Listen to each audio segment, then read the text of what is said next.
Ladies and gentlemen, we live in a world layered like a great tapestry. The visible threads of wood and stone, time and toil lie before our eyes, but interwoven, though unseen, are spiritual realities.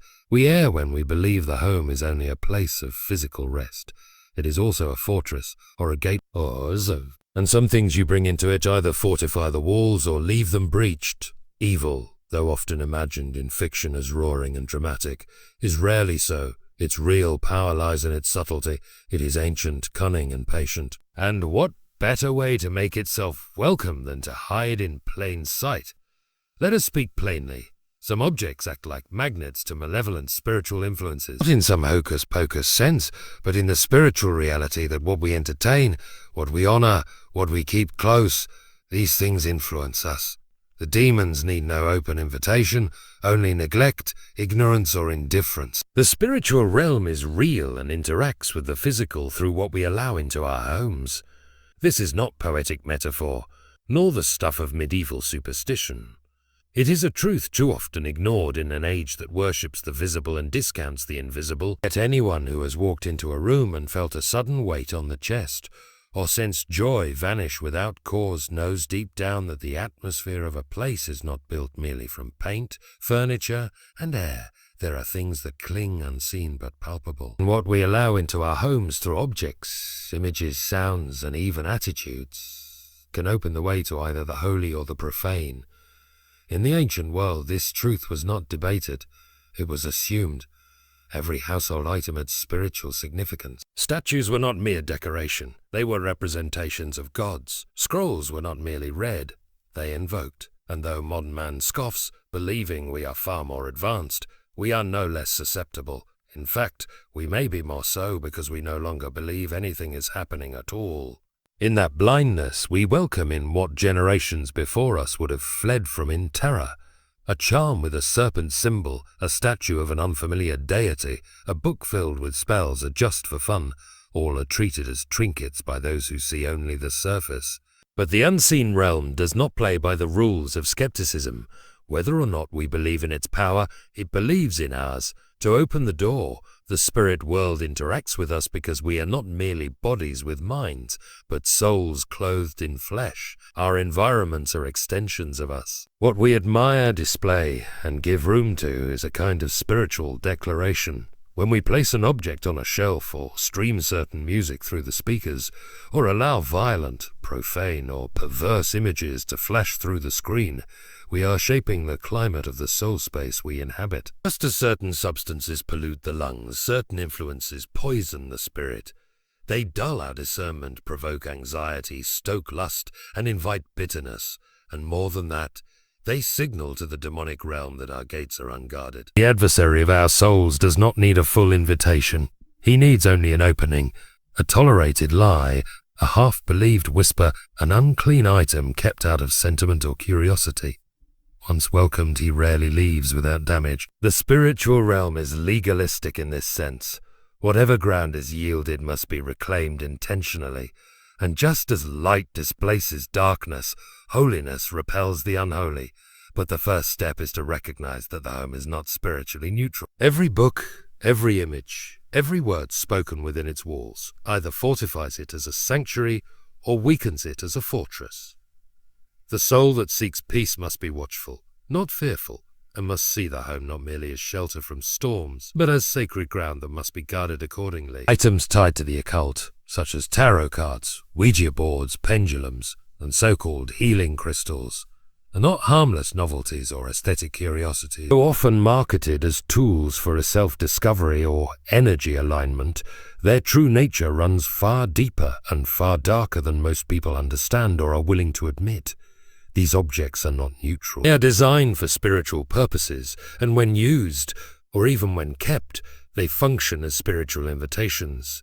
Their very existence is rooted in practices that attempt to access hidden knowledge, manipulate unseen forces, or make contact with spirits beyond the veil. When we bring them into our homes, we are not merely collecting artifacts, we are granting access. The occult does not parade itself under that name anymore. It dresses itself in the language of wellness, empowerment, and ancient wisdom. Tarot is not advertised as divination, but as a clarity for your journey. Crystals are not labeled magical, but are charged or energy-enhancing. The Ouija board, shockingly, is sold in toy aisles, painted in pastel pinks and purples, as if calling on spirits of the dead were no different than playing with dolls. But behind these sanitized labels is an ancient and forbidden pursuit, knowledge and power, apart from God. That has always been the heart of the occult, to bypass the divine and grasp what should remain in the hands of the Creator. And what begins as curiosity often ends in bondage. When one uses these tools, they are not merely participating in symbolic acts, they are engaging in spiritual transactions. A tarot reading is not a harmless shuffle of illustrated cards. It is a form of seeking guidance from sources that are not divine. A crystal charged for healing is not an inert rock. It is an object entrusted with power not rooted in God's authority. The Ouija board is not a game. It is a ritual, an act of conjuring masked by its packaging. Even those who do not consciously use these items, but merely keep them for decoration, are storing in their homes the residue of spiritual content. Darkness does not require full participation to enter, it only requires access. Scripture is not vague on these matters. Divination, sorcery, spiritism, these are not dismissed merely as ineffective, but condemned as detestable. The warning is not because they are fake, but because they work in ways that draw people away from the truth. These items serve as bridges, and bridges go both ways. The person who opens themselves to hear from spirits cannot control what comes through. What appears as light may be deception. What feels like clarity may be manipulation. What seems empowering may in time enslave. There are testimonies without number, people whose lives unraveled after these tools were introduced. Not all at once, but slowly. Confusion increased, peace departed, relationships strained, nightmares came, and a strange heaviness settled in the air. This is not superstition, it is spiritual consequence. When we house the tools of the enemy, we should not be surprised when his presence follows. Violent, perverse, or blasphemous media does not merely entertain or distract. It feeds the soul with darkness and invites spiritual oppression. The images we consume, the words we hear, and the stories we immerse ourselves in become the sustenance of our inner life. Like physical food, what we consume spiritually can nourish or poison us. When a home becomes filled with graphic violence, obscene language, or mockery of the sacred, it ceases to be a place of rest and refuge, and instead becomes fertile ground for shadows to take root. Violence, even when fictional, leaves an imprint on the soul. It normalizes aggression, breeds fear, and numbs compassion. When the mind constantly engages with brutality, whether through movies, video games, or music, it trains the heart to accept chaos as ordinary. This dulling of sensitivity to suffering and pain does not merely affect the individual's attitude, it changes the very atmosphere of their home. The unseen realm responds to the spiritual climate. Darkness feeds on violence because it resonates with its nature. To dwell repeatedly in images of bloodshed and cruelty is to invite a kind of spiritual unrest that often manifests as anxiety, anger, or despair. Perverse media, especially that which sexualizes or degrades, corrodes the soul in ways that may go unnoticed at first. Pornography, vulgar language, and obscene content chip away at the dignity of the human person and distort God's design for intimacy and holiness. This corruption seeps beyond the screen or page and stains relationships, eroding trust and love. Spiritually, it opens doors to shame, guilt, and bondage. The demonic thrives in environments where lust and degradation are given free rein because these passions fracture the soul's connection to purity and peace. The home, which ought to be a sanctuary, can become a prison of spiritual chains if such content is tolerated or embraced. Blasphemy, the mocking or dishonoring of God and sacred things, strikes directly at the heart of spiritual authority. It is not a mere matter of rude speech or disrespectful jokes. It is a rebellion against the order established by the Creator. When the sacred is derided, the protective hedge around a household weakens. This invites spiritual attack because it signals a refusal to honor the one who guards and blesses. A home where God is mocked or his word ignored becomes vulnerable to spiritual oppression. The atmosphere grows heavy and peace becomes elusive. Media shapes not only individual minds, but the spiritual atmosphere in a home. Every film, every song, Every novel has spiritual weight. The enemy knows this well and exploits it to wear down defenses. What begins as entertainment can become an anchor for despair, anxiety, or bitterness. The mind exposed to constant darkness can become a breeding ground for spiritual attack. The subtlety lies in the gradual erosion of resistance. It is not always loud or obvious. The quiet acceptance of violent or perverse media is like opening a window and leaving it open long after the storm has passed. The remedy is vigilance, carefully choosing what fills the mind and heart. To fill one's home with light and truth is to create an environment where darkness cannot take hold. The soul thrives on goodness, beauty, and holiness. By guarding what is consumed, the home becomes a fortress where peace reigns and the unseen realm is kept at bay. It is not about fear, but about stewardship, caring for the sacred space entrusted to us, for the sake of our souls and those we love. Religious idols and symbols from false faiths are far from neutral objects. They carry meanings and spiritual weight that represent rival allegiances, challenging the very foundation of true worship. When such items are placed in a home, whether out of curiosity, aesthetic appreciation, or cultural respect, they are not simply harmless decorations. They stand as silent witnesses to spiritual loyalties that conflict with the worship of the one true God. In a world that increasingly embraces pluralism and relativism, it is easy to assume that all religious symbols are equally valid or benign.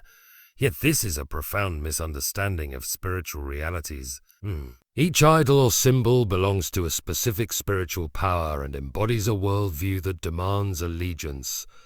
Idolatry is the oldest temptation and the gravest sin because it diverts the heart from its rightful object, God Himself. To place a statue, a charm, or a symbol representing another faith within the walls of your home is to welcome a competing spiritual authority.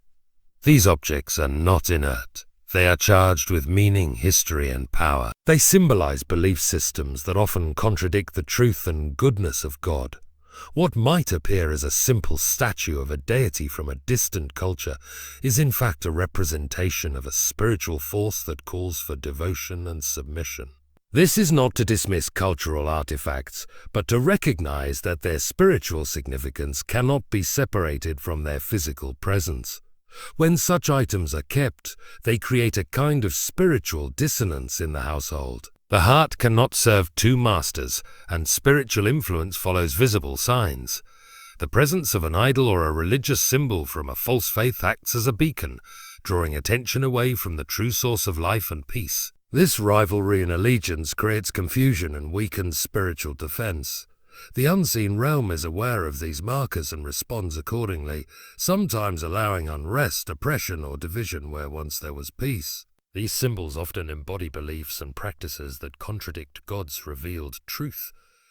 They may represent gods of power, fertility, death, or deception, each demanding certain rituals or behaviors that oppose God's command. To keep such an object is to tacitly endorse or entertain these contrary spiritual forces. The danger lies not only in outright worship, but also in the subtle invitation to question, syncretize, or dilute faith. This spiritual ambiguity opens the door to deception and loss of discernment, which can ultimately lead to spiritual captivity. The presence of rival symbols in a home is like flying the flag of an opposing kingdom within one's own borders. It undermines loyalty and can cause spiritual confusion for all who live there. Children, guests, and even the household itself can be affected by the mixed signals. The spiritual atmosphere becomes unstable, making it easier for negative influences to take hold. True peace and spiritual health require clarity and singular devotion. It is important to remember that removing such items is not an act of intolerance or disrespect toward other cultures, but an act of spiritual protection and faithfulness. The home is a sacred space meant to honor and reflect the worship of the true God. To allow rival symbols to remain is to sow discord in that sacred space.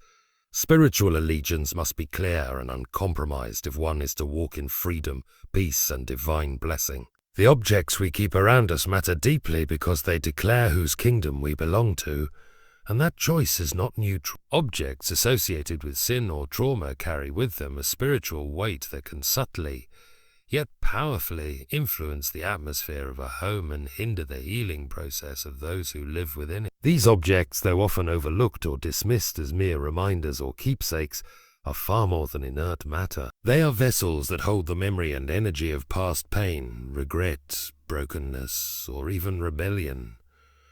In the spiritual realm, memory is not just a mental act, but something alive, capable of stirring emotions, thoughts, and even spiritual strongholds that bind a person's heart and soul. When an object is linked to a particular sin, whether it be an instrument of addiction, a gift from a broken relationship, or something used during a season of moral failure, it carries the imprint of that experience. The pain, guilt, and darkness associated with the sin linger in the energy of the object. Similarly, items connected to trauma, such as a letter from an abuser, a piece of clothing worn during a devastating event, or even photographs, hold echoes of the fear, grief, and confusion endured at that time. These emotional imprints create a spiritual atmosphere that can weigh heavily on the household, making it difficult to move forward in freedom. The spiritual weight of these objects is not a matter of superstition, but is rooted in the principle that everything in creation is connected. Souls, memories, and material things interact in ways that the eye cannot see but the heart can feel. The unseen realm is sensitive to these connections, and what may seem insignificant to the mind can become a foothold for spiritual oppression. This can manifest as recurring negative thoughts, unexplained heaviness, restlessness, or even a sense of stagnation in personal growth and healing. Holding on to these objects can create a loop, a cycle in which the past continually invades the present. The presence of these reminders can trigger memories and emotions that prevent closure and forgiveness, both toward oneself and others. It becomes difficult to break free from the chains of guilt, shame, or fear when the very environment echoes with the resonance of those experiences. The spiritual realm responds to this unresolved pain, often amplifying the weight, making it harder for the light of healing and peace to enter. Letting go of these objects is often an essential step towards spiritual and emotional restoration. Removing them is not about denial or forgetfulness, but about reclaiming one's space and breaking the hold of past hurts. It is a deliberate act of faith and authority, a declaration that the past no longer controls the present. Clearing these spiritual footholds creates room for new life, forgiveness, and hope to flourish. The process of healing is complex and personal, but spiritual hygiene plays a critical role. Just as one would cleanse a wound to prevent infection, so must the soul be freed from the spiritual pollution tied to these objects. This cleansing creates an environment where God's peace can dwell and where true restoration can begin. It is a necessary part of walking into the freedom that comes from grace, where the past is no longer a prison but a testimony of victory. Removing spiritually toxic items from one's home is not an act born out of fear or superstition, but rather an expression of spiritual authority and freedom. It is a deliberate, courageous choice to reclaim the space entrusted to us and to align it with the principles of truth, peace, and holiness.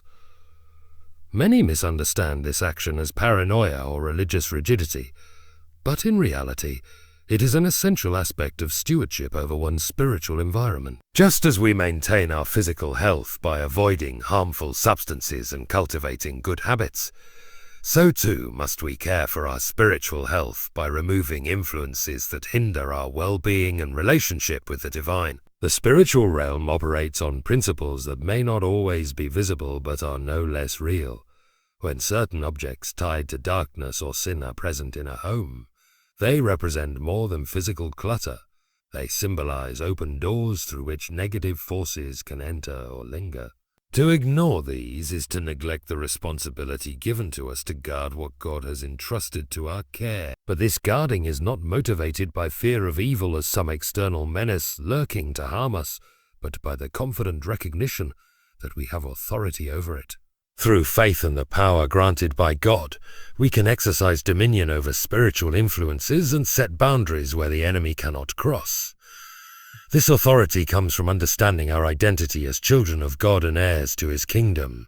It is an inheritance that includes victory over darkness and the right to establish holy ground wherever we dwell. Removing toxic items is a declaration of that authority, It says, this space belongs to God, it is consecrated and protected. Such an act is a refusal to tolerate anything that diminishes the presence of God or invites disorder and fear. It is an act of faith that proclaims peace and order, pushing back confusion and bondage. Freedom is the fruit of this authority. When spiritually toxic objects are removed, the atmosphere of the home shifts. What was once a place weighed down by unseen burdens becomes a sanctuary where peace, joy, and clarity can thrive. This freedom is not simply a relief from negative feelings, but a profound restoration of spiritual balance. It enables individuals and families to walk in the light, unencumbered by the chains of past mistakes, curses, or spiritual unrest. This freedom empowers the heart to grow, to love, and to flourish without the shadows that once held it captive. This process is an act of love for oneself, one's family, and the sacred space God has provided. It reflects wisdom, courage, and intentionality. It is not about judging others or imposing rigid rules, but about taking responsibility for one's own spiritual health and the environment in which one lives. Such discernment is a mark of maturity and devotion, not of fear. In this light, removing spiritually toxic items becomes a hopeful and proactive step, a spiritual spring cleaning that clears the way for blessing and growth. It aligns the home with divine order and welcomes the fullness of God's presence. It is a powerful testimony to the truth that darkness does not have the final word, and that through authority and freedom in Christ, every space can be transformed into a haven of light.